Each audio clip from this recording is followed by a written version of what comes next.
シ切れてる。え？利子切れて、溺れかけて。利子切れた。どこで？ここで？何時ぐらい？何時ぐらいだった？いや、2時ぐらい。2時、3時。あ、午後ね。僕の入れ替わりだったんですよね。利子切れた。ハ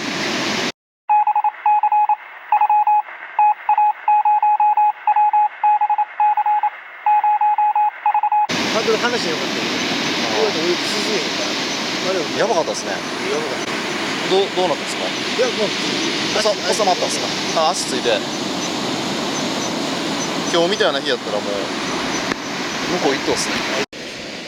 パドルと命やったらパドルを守ってください。はい。はい。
来ましたよ、でかいボートでこれで来ましたよ逆にいいっすかね。向こう、もうちょっと向こう行きます。